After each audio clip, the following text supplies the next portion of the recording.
అందరికీ నమస్కారాలు. గౌరవనీయులు జనసేన అధ్యక్షులు మిత్రులు పవన్ కళ్యాణ్ గారు, అదే సందర్భంలో బీజేపీ రాష్ట్ర పార్టీ అధ్యక్షురాలు పురంధేశ్వరి గారు, గౌరవనీయులు అచ్చెన్నాయుడు గారు, ఈ సమావేశానికి విచ్చేసినటువంటి నూతనంగా ఎంపికైనటువంటి ఎన్డీఏ ఎమ్మెల్యే అభ్యర్థులందరికీ పేరు పేరున మనస్ఫూర్తిగా నమస్కారాలు, అభినందనలు, శుభాభినందనలు. అందరూ కూడా మనస్ఫూర్తిగా కంగ్రాచులేషన్స్. అదే సమయంలో మీరందరూ కలిసి నన్ను శాసనసభ నాయకుడిగా, ఎన్డీఏ శాసనసభ నాయకుడిగా ఎన్నుకున్నందుకు మనస్ఫూర్తిగా అందరికీ నమస్కారాలు తెలియజేస్తున్నా, అభినందనలు తెలియజేస్తున్నా, ధన్యవాదాలు. ఇప్పుడే మిత్రులు మాట్లాడారు. నేను కూడా చాలా ఎన్నికలు చూశాను. ఈసారి రాష్ట్ర చరిత్రలో ఎప్పుడూ ఇవ్వనటువంటి తీర్పు ఇచ్చారు. ఈ తీర్పు మళ్ళీ నిలబెట్టుకునే బాధ్యత మనందరిపైన ఉంటుంది. అయితే రాష్ట్రంలో ఉండే 5 కోట్ల ప్రజలందరికీ శిరస్సు వంచి పాదాభివందనం చేస్తున్నా. ఈ రాష్ట్రాన్ని కాపాడుకోవడానికి మీరు చూపించిన చొరవ కోసం అందరం కూడా ఒకటి క్యాంపెయిన్ చేశాం. ప్రజలు గెలవాలి, రాష్ట్రం నిలబడాలి. ప్రజలు గెలిచారు. రాష్ట్రాన్ని నిలబెట్టే బాధ్యత ఇక్కడుండే శాసనసభ్యులపైన, మనందరిపైన ఉంది. ఈ విషయం మనం గుర్తుపెట్టుకోవాల్సిన అవసరం ఉంది. ఒక అరాచక పాలన, ఒక విధ్వంసకర పాలన. మామూలుగా ఇది చూస్తే ఈ కూటమి ఏర్పాటు చేసినప్పుడు కూడా నేను ఎప్పుడూ మర్చిపోలేను. ఇప్పుడే పురంధేశ్వరి గారు చెప్పారు, పవన్ కళ్యాణ్ గారు చెప్పారు. 3 పార్టీలు కూడా ఒక అత్యున్నతమైన ఆశయాల కోసం పార్టీలు పెట్టినప్పటికీ ఈరోజు కలయిక కూడా మీరు చూస్తే, ఈ కలయికని చాలా ఎన్నికలు చూశాను కానీ నా చరిత్రలో ఎన్నికలైన తర్వాత కంప్లైంట్స్ ఉండేటివి. ఇక్కడ పలానోళ్ళు సరిగా పనిచేయలేదు, ఇక్కడ ఈ నాయకులు కోఆపరేట్ చేయలేదని. నేను చూసిన మొట్టమొదటి ఎన్నిక, ఈసారి ఎన్నికల్లో మాత్రం 100కి 100% 3 పార్టీల నాయకులు, కార్యకర్తలు సమిష్టిగా పనిచేశారు.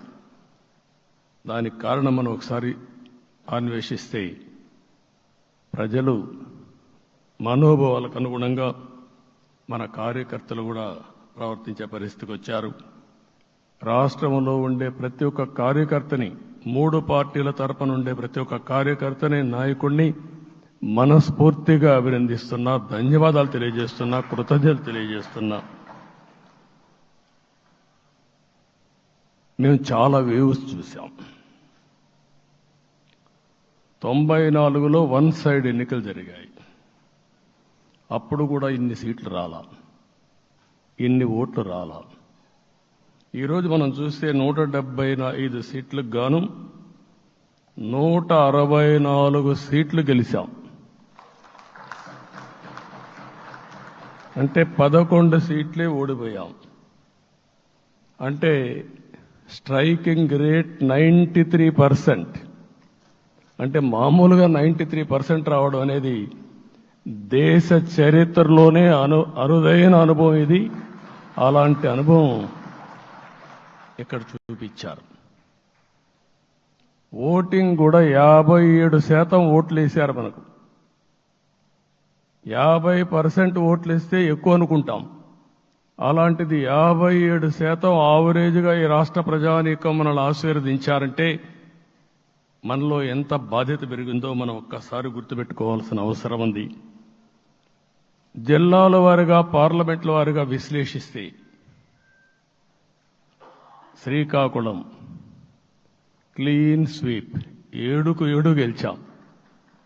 విజయనగరం అన్నీ గెలిచాం. అరకు 2-3 ఎన్నికల్లో మనం గెలవకుండా ఈసారి ఎన్డీఏ అభ్యర్థులు చూస్తే 7కు 5 గెలిచాం. మన దురదృష్టం పార్లమెంట్ పోయింది. అక్కడి నుంచి వైజాగ్ 7కు 7 గెలిచాం. అనకాపల్లి 7కు 7 గెలిచాం.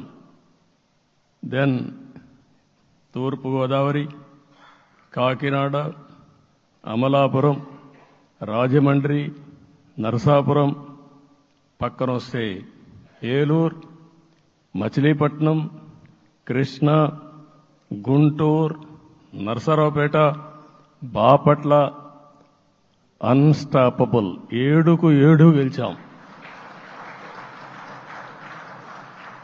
అక్కడి నుంచి ఒక్క ఒంగోలులో బ్రేక్ పడింది, ఒక 2 సీట్లు పోయినాయి. అక్కడి నుంచి నెల్లూరు 7కు 7 గెలిచాం. తిరుపతి 7కు 7 గెలిచాం. కానీ దురదృష్టం పార్లమెంటు పోగొట్టుకున్నాం. చిత్తూరు ఎప్పుడు ఇన్ని సీట్లు గెలవాలి, 7కు 7 గెలిచాం. అక్కడి నుంచి రాజంపేటలో 7కు 4 గెలిచాం. 3 సీట్లు పోగొట్టుకున్నాం, పార్లమెంటు పోయింది. అక్కడి నుంచి మీరు చూస్తే చరిత్రలో ఎప్పుడూ గెలవని విధంగా కడపలో 7కు 5 గెలిచాం మనం. ఆ తర్వాత అనంతపురంకి వస్తే క్లీన్ స్వీప్ 7కు 7 గెలిచాం. హిందూపూర్లో 7కు 7 గెలిచాం. నంద్యాల ఎప్పుడూ ఊహించని విధంగా 7కు 7 గెలిచాం. ఆ తర్వాత కర్నూలుకు వస్తే 7కు 5 గెలిచాం. నేను ఈ 11 మందిని కూడా అదే మారిగా జనసేన మిత్రులు పవన్ కళ్యాణ్ గారు 21 సీట్లు తీసుకొని 21 గెలిచాడు.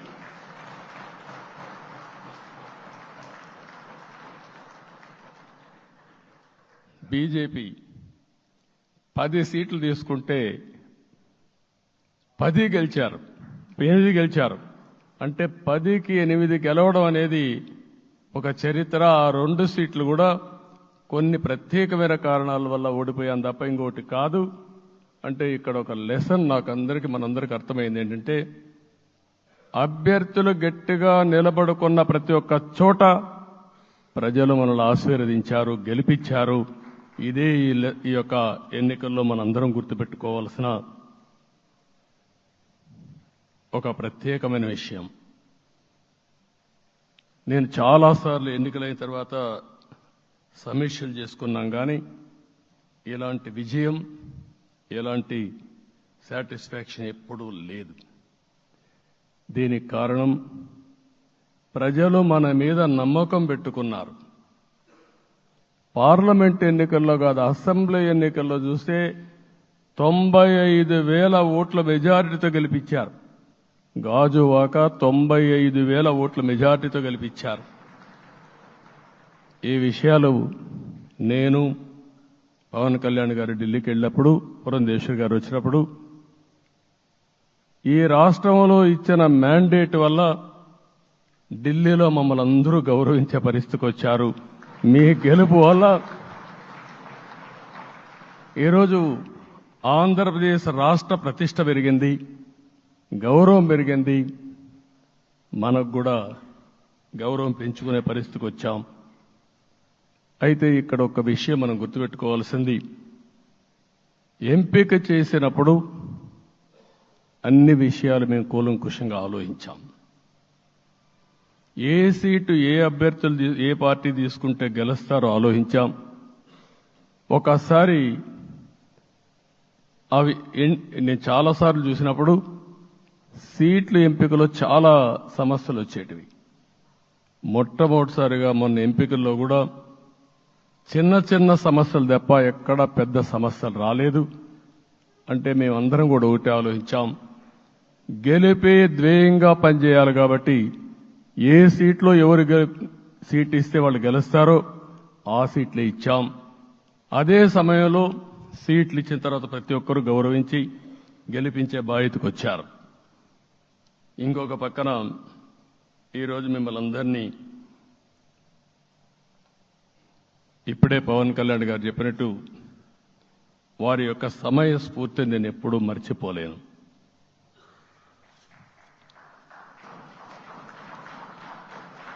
మొట్టమొదటిసారిగా నేను జైల్లో ఉన్నప్పుడు వచ్చాడు.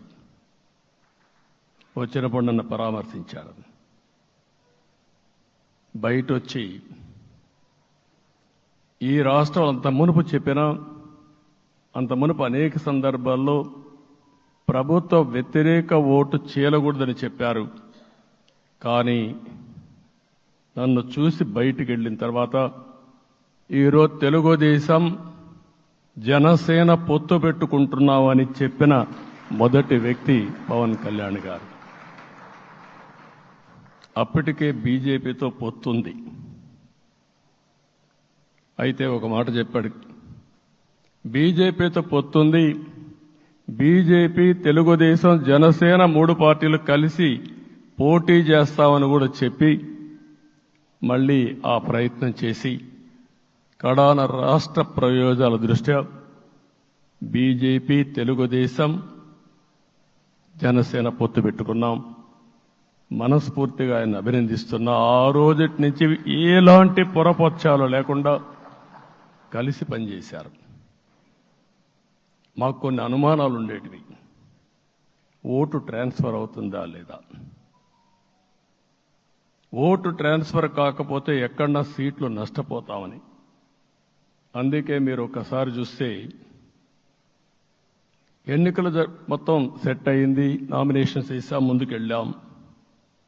అదే సమయంలో మొట్టమొదటిసారిగా కొవ్వూరులో 3 పార్టీల నాయకులు కలిసి, నేను, పవన్ కళ్యాణ్ గారు, పురంధేశ్వరి గారు ముగ్గురం కలిసి ఫస్ట్ మీటింగ్ అడ్రస్ చేశాం.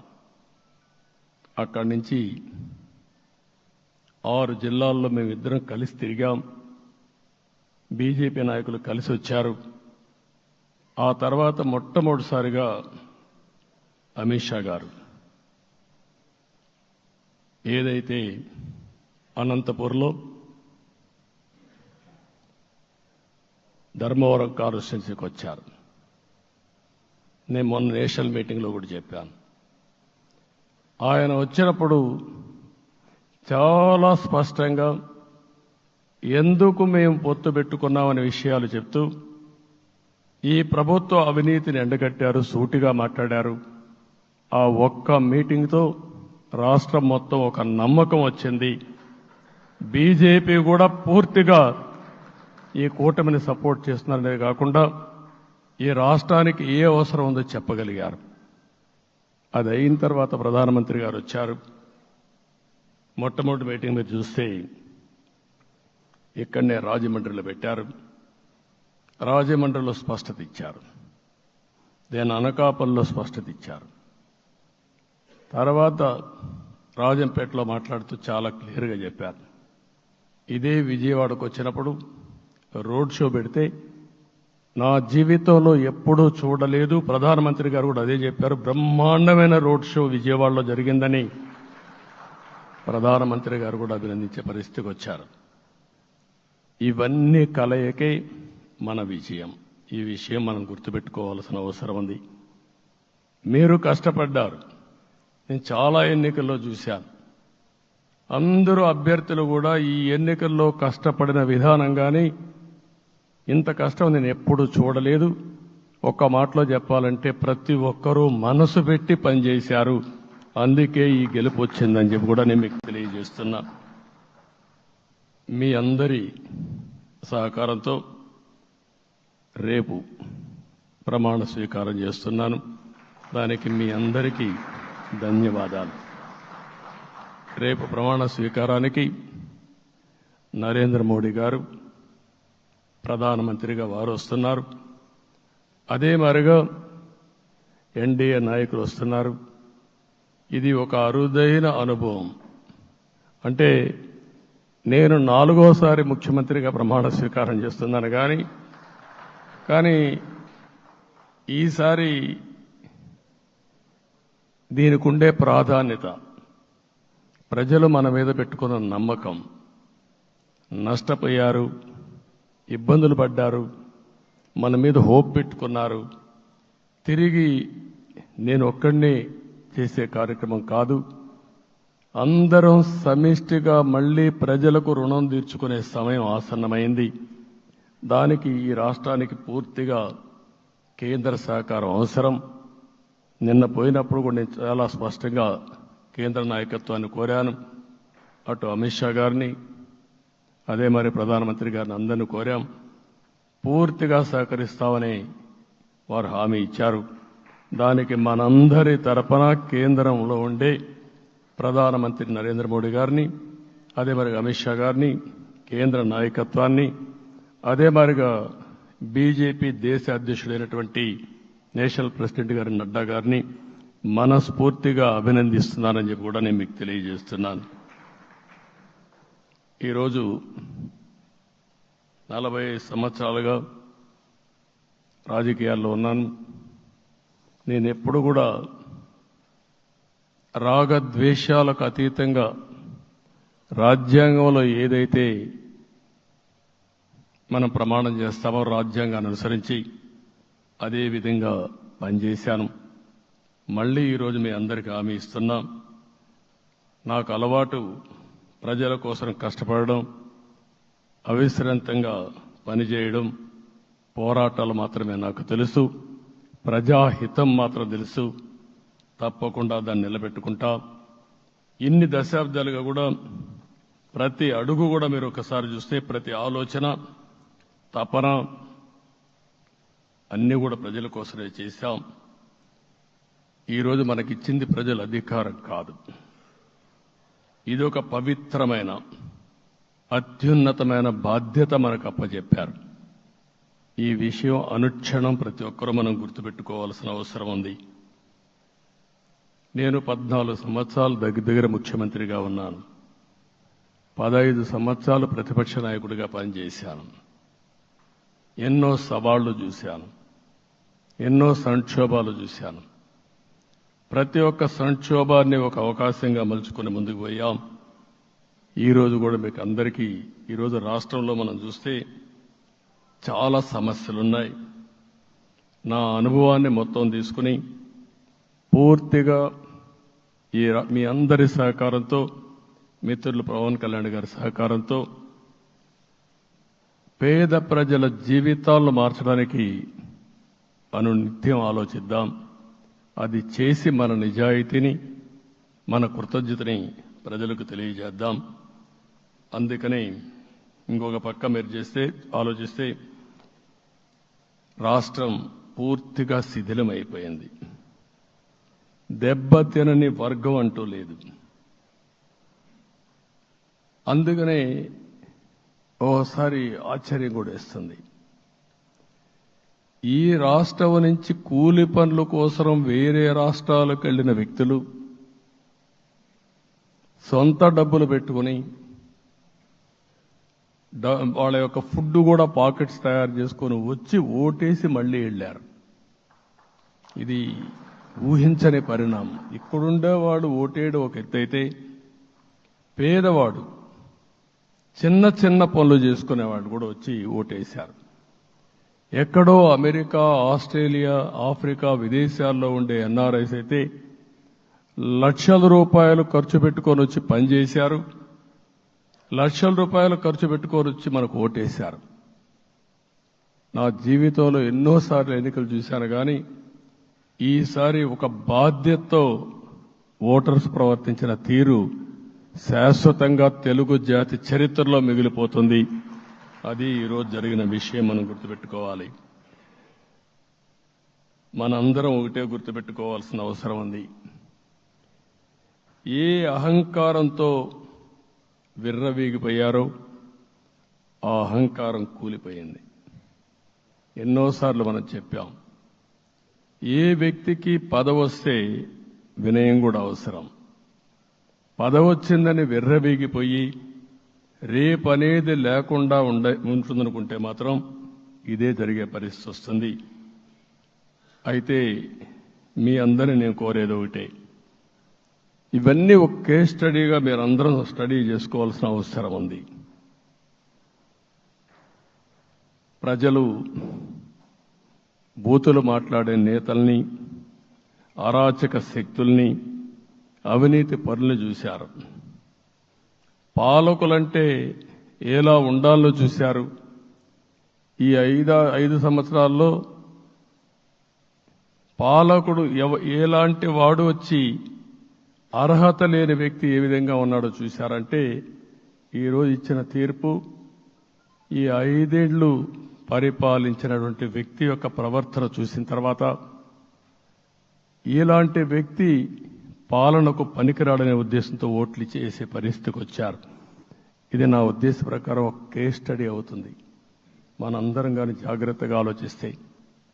కానీ మనం కూడా అదే విధంగా కక్ష తీర్చుకోవాలి అని కానీ మనం ముందుకు పోతే మనకు కూడా సమస్య వస్తుంది.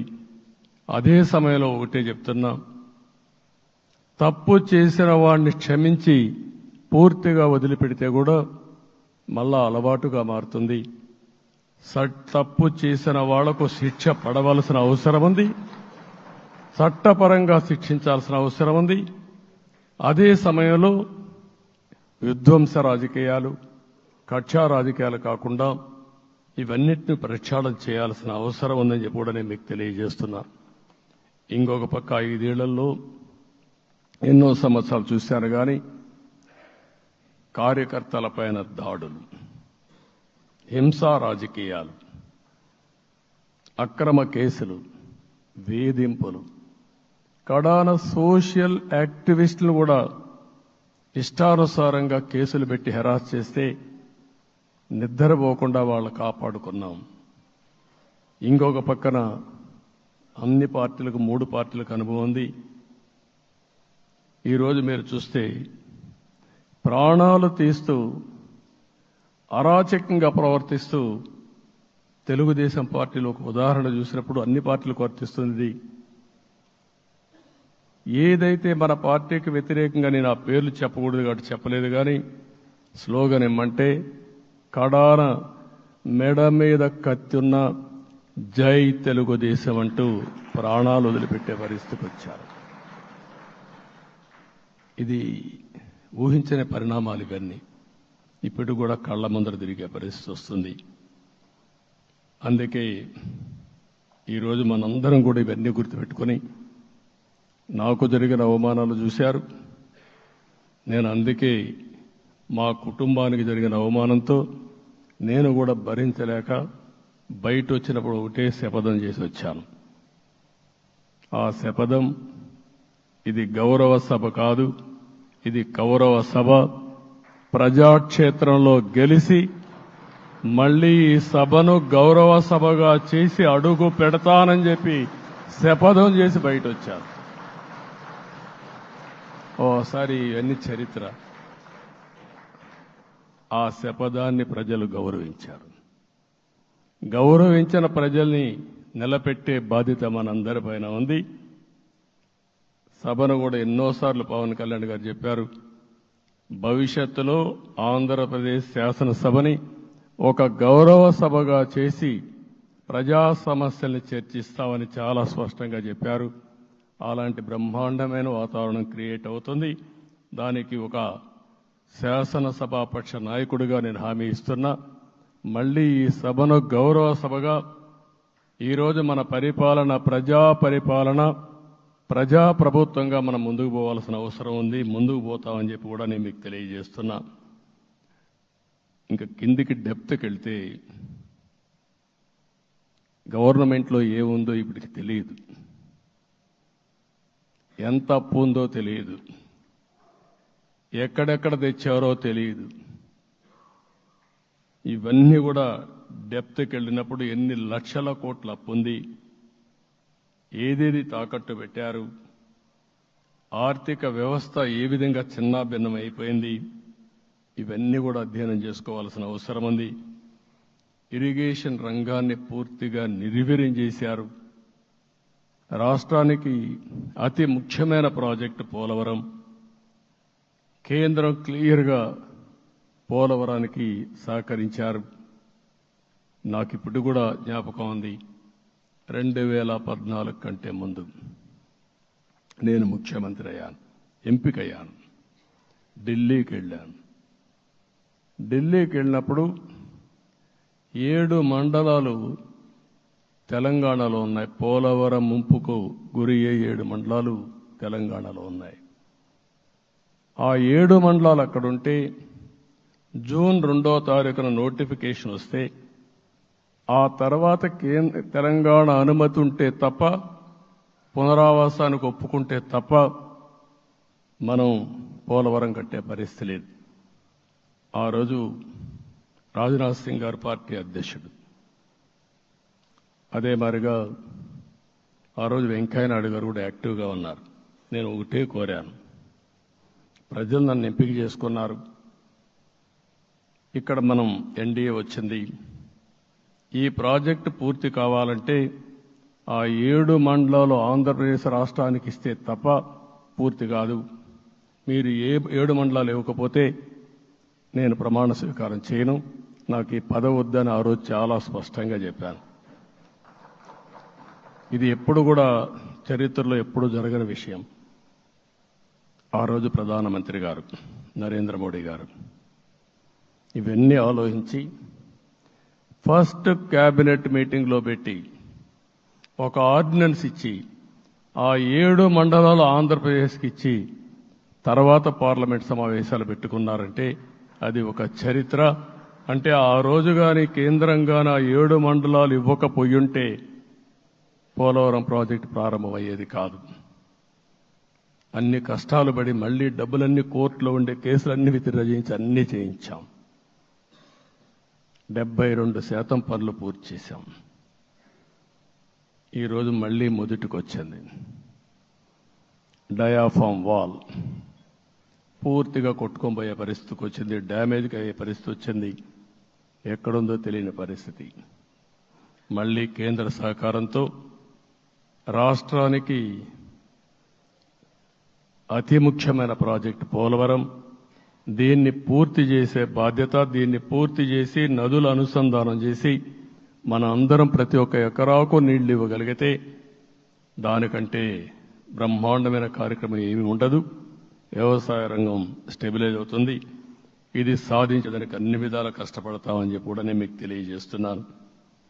ఇంకొక పక్క వ్యవసాయ రంగం పూర్తిగా సంక్షోభంలో పడిపోయింది. రైతులు అప్పుల పాలయ్యారు. 5 ఏళ్లలో 9 సార్లు కరెంటు ఛార్జీలు పెంచారు. ఈ విధంగా ఇవన్నీ కూడా ఇంకొక పక్క మీరు చూస్తే అమరావతి 10 సంవత్సరాల తర్వాత మన రాజధాని ఏదంటే చెప్పుకోలేని పరిస్థితి. ఇప్పటికి కూడా మనకు గుర్తొచ్చేది ప్రజావేదిక విధ్వంసం. అలాంటి దుర్మార్గమైన కార్యక్రమాలు జరిగాయి.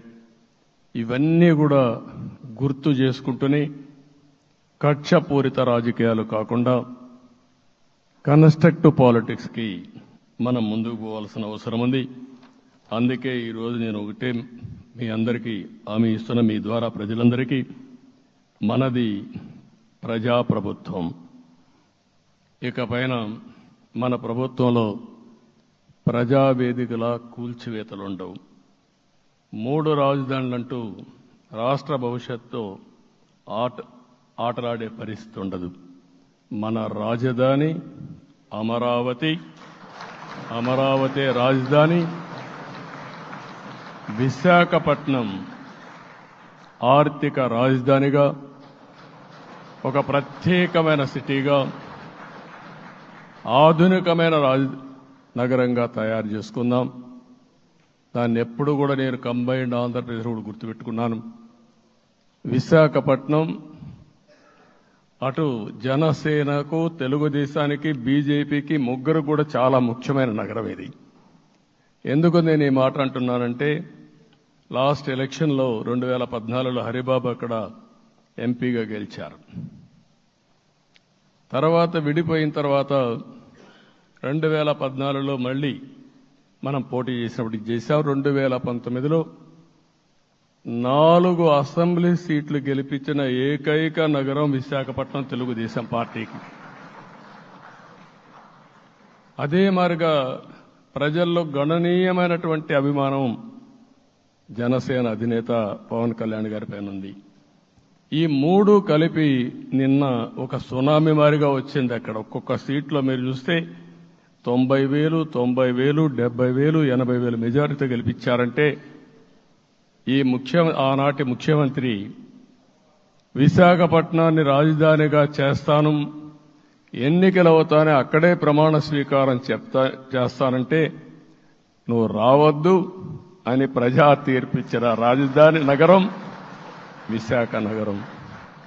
అంటే ఎలాంటి టెంప్టేషన్ కూడా లొంగలేదు వాళ్ళు. ఇది ఒక అనుభూతి. విశాఖపట్నాన్ని మర్చిపోయే సమస్య లేదు. తగిన గుర్తింపు ఇస్తాం, అభివృద్ధి చేస్తాం. ఇంకొక పక్క కర్నూలుని కూడా ఇదే మాదిరిగా చెప్పి కర్నూలుని జ్యుడిషియల్ క్యాపిటల్గా చేస్తామని కడాన ఏమీ చేయకుండా వదిలిపెట్టినటువంటి వ్యక్తి. ఈరోజు మీరు ఒక్కసారి గుర్తుపెట్టుకోవాల్సింది, నేను చాలా ఎన్నికలు చూశాను కానీ రాయలసీమలో వన్ సైడ్ ఎన్నికలు జరిగాయి. బ్రహ్మాండంగా ఓట్లేశారు. ఓట్లేయడమే కాదు, ఊహించినటువంటి మెజార్టీస్ ఇచ్చారు. ఇది నేను కొంచెం భయపడ్డాను బిగినింగ్లో, కానీ ఊపు చూసిన తర్వాత మాత్రం అనిపించింది అందరూ ఎక్స్పెక్ట్ చేశారు రాయలసీమలో కొంచెం ఇబ్బంది ఉంటుందని. అలాంటి రాయలసీమ తిరుగుబాటు చేసే పరిస్థితికి వచ్చింది. దానికి కూడా మనందరి మీద బాధ్యత ఉంది. కర్నూలుని అన్ని విధాల అభివృద్ధి చేసే బాధ్యత Telugu Desam party, Janasena, BJP, NDA కూటమి తీసుకుంటామని కూడా హామీ ఇస్తున్నాను. ఈ 3 సిటీలే కాకుండా మొత్తం అన్ని జిల్లాల్ని సమభావంతో ఆలోచించి మనం ముందుకెళ్దాం. ఇంకొక పక్క మనలో ఏ కోశాన కూడా అహంకారం ఉండకూడదు, అరాచకం అనేది ఎక్కడా కనిపించకూడదు. ఈ రాష్ట్రంలో అశాంతికి చోటు అనేది లేకుండా ముందుకు పోవాల్సిన అవసరం ఉంది. రాష్ట్ర ప్రజలందరికీ హామీ ఇస్తున్నా, సీఎం వస్తున్నాడంటే చెట్లు కొట్టేయడం, లేకపోతే రోడ్లు మూసేయడం, షాపులు బంద్ చేయడం, పరదాలు కట్టుకోవడం అవన్నీ ఉండవు.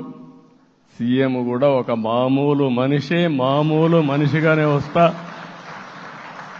అందరితో కలిసి ఉంటాం.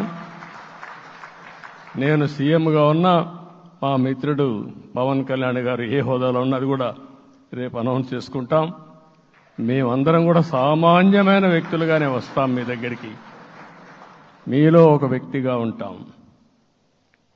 మాకు హోదా సేవ కోసరం తప్ప పెత్తనం కోసరం కాదు. ఆ విషయం ప్రజలందరికీ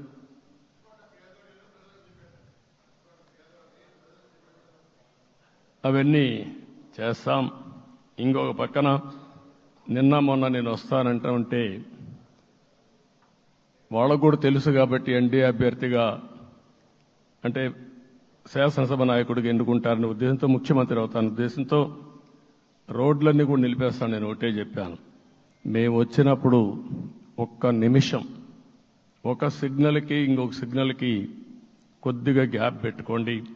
అవసరమైతే ఒక 5 నిమిషాలు లేట్ అయినా మాకు పర్వాలేదు, కానీ ప్రజలు ఎవ్వరికీ ఇన్కన్వీనియన్స్ కలగకూడదని చాలా స్పష్టంగా ఆదేశాలు ఇచ్చాం. కాబట్టి అవన్నీ మనం చేద్దాం. ఇంకొక పక్కన దాడులు చేసి బాధితులపైనే కేసులు పెట్టే పరిస్థితి ఉండదు ఈ రోజు నుంచి. అది కూడా మనం చూసాం. ఏ ఒక్కరి ఆత్మగౌరవానికి భంగం కలగదు. ఒక పాజిటివ్ గవర్నెన్స్ అన్ని చోట్ల కనపడుస్తుంది. ప్రజాహితం కోసమే పనిచేస్తాం. ప్రతి నిర్ణయం, ప్రతి అడుగు ప్రజల కోసమే ఉంటుంది. స్టేట్ ఫస్ట్ అనే నినాదంతో ముందుకు పోతాం. ఈరోజు మేము ముగ్గురం కూడా ఢిల్లీలో వెళ్ళినప్పుడు కూడా మా ఆలోచన ఈ రాష్ట్రం ముందుండాలనే ఉద్దేశంతోనే ముందుకు పోయాం. అదే సమయంలో ఈరోజు మన రాష్ట్రానికి కూడా సముచితమైన గౌరవం. 3 మంత్రులు కేంద్రంలో మన వాళ్ళు ఉండే పరిస్థితికి వచ్చారు. ఒక పక్కన రామ్మోహన్ నాయుడు శ్రీకాకుళం ఎంపీ, ఆయన కేంద్రంలో మంత్రి పదవి, కేబినెట్ పదవి వచ్చింది. ఇంకొక పక్కన పెంబసాని చంద్రశేఖర్కి స్టేట్ మినిస్టర్గా ఎంఓఎస్ కింద ఇచ్చారు. మూడోది కూడా ఒక సామాన్యమైన కార్యకర్త Srinivasa Varma, Narasapur MP, BJP MP, ఈరోజు కేంద్రంలో మంత్రి స్థానం వచ్చింది. ఓసారి బీజేపీలో కూడా ఇది ఒక ప్రత్యేకత. ఆయన ఎంపీ ఇచ్చినప్పుడు నాకే ఆశ్చర్యం వేసింది. ఒక మామూలు వ్యక్తి ఎంపీ ఇచ్చారు. అప్పుడు ఆలోచించినప్పుడు నేను ఫస్ట్ మీటింగ్ పోతే వచ్చాడు. వచ్చినప్పుడు నేను ఎంక్వైరీ చేస్తే ఆయన స్ట్రాంగ్గా పార్టీ కోసం పనిచేశాడు. ఒక పార్టీ కార్యకర్తను గుర్తించిన పార్టీ భారతీయ జనతా పార్టీ. అది కూడా తెలుగుదేశంలో కూడా చేస్తున్నాం, జనసేనలో కూడా చేస్తున్నాం. వారి యొక్క ప్రత్యేకత.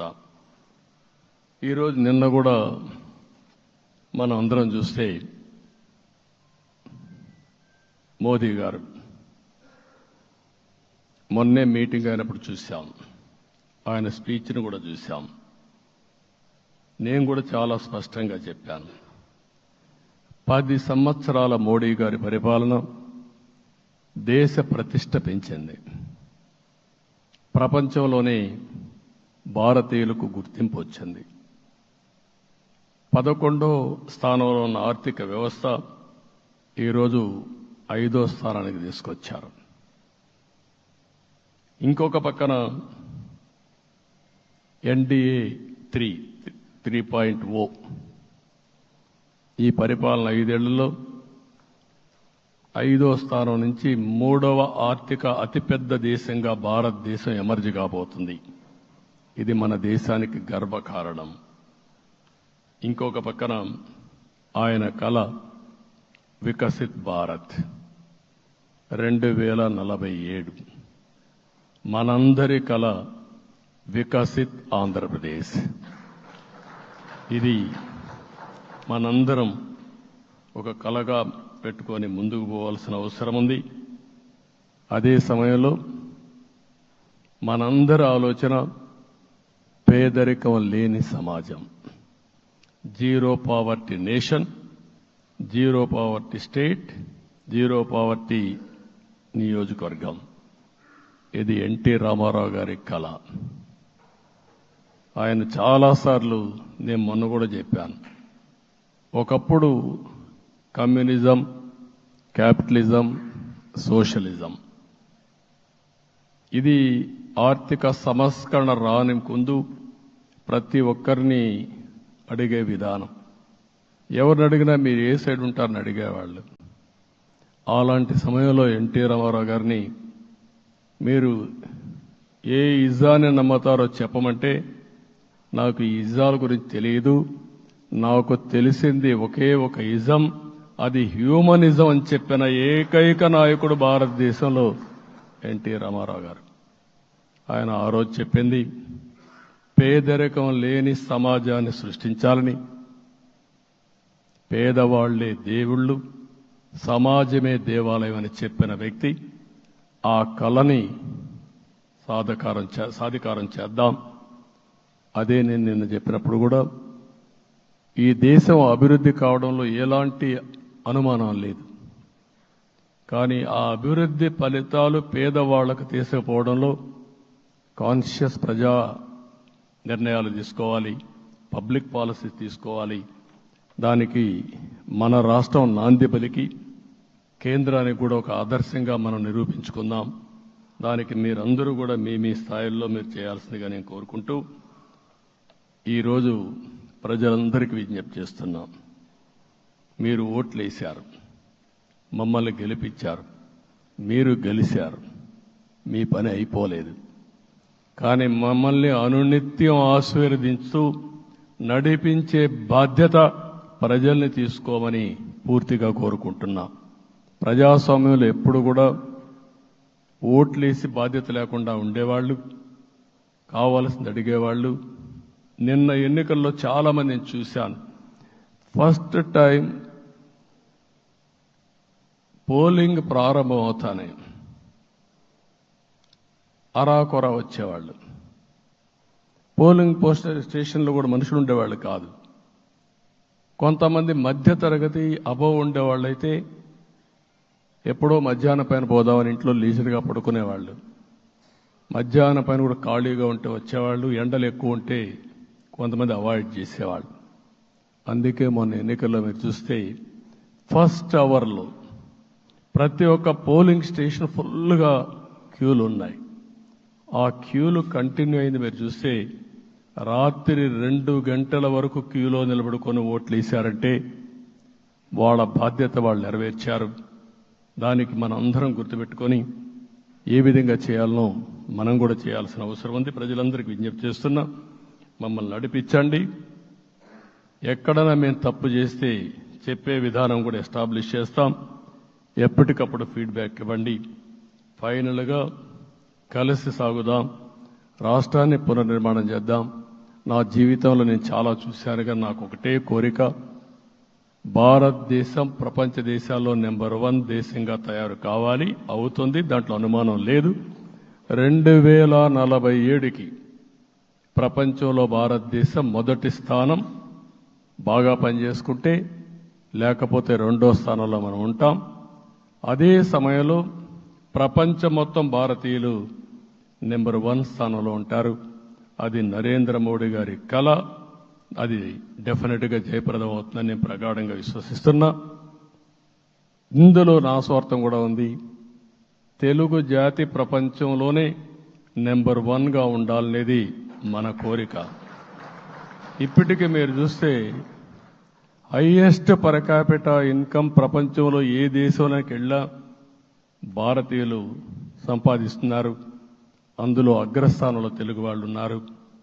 అదే సమయంలో ఈ రాష్ట్రాన్ని నెంబర్ 1గా చేయాలనే సంకల్పం మనందరికీ ఉండాల్సిన అవసరం ఉంది. ఇది అసాధ్యం కాదు. ఈ రోజు ఉండే పరిస్థితిని సవరిస్తూనే మళ్ళీ నిర్మాణాత్మకంగా వెళ్తే ఒక నిర్దిష్టమైన సమయం ప్రకారం ఆంధ్రప్రదేశ్ రాష్ట్రాన్ని నెంబర్ 1 చేసుకునే అవకాశం ఉంటుంది. అదే సమయంలో జీరో పావర్టీ. మన ఆలోచనలన్నీ కూడా ఒకటే మీరు ఆలోచించుకోవాలి. ఎవరైతే పేదవాళ్ళు ఉన్నారో, పేదవాళ్ళు నిరుపేదలు ఉన్నారో దానిపైన దృష్టి పెట్టాలి. దీనికి కూడా ఒక కార్యక్రమాన్ని మనం తీసుకుంటా అని చెప్పి తెలియజేసుకుంటూ, మరొకసారి ఇది ఒక అరుదైన అనుభవం, నా జీవితంలో మరిచిపోలేనటువంటి ఘట్టం. దీనికి మిమ్మల్ని అందరినీ ఎన్డీఏ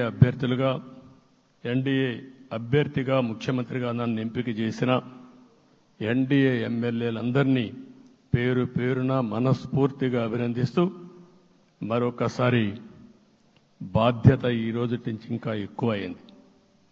నిన్నటి వరకు ఈ రాష్ట్రంలో ప్రతి ఒక్కరికి నిద్ర లేని రాత్రులే, నా ఒక్కడికే కాదు. ఇప్పుడు తలుసుకుంటే ఓసారి బాధ వేస్తుంది. ఆ బాధపడిన రోజులు చూసుకుంటే, ఒక వ్యక్తిని జైల్లో పెట్టినప్పుడు నాకు 40 రోజుల నుంచి 90 రోజులు 100 రోజులు పట్టేది మళ్ళా బయట తేవాలంటే.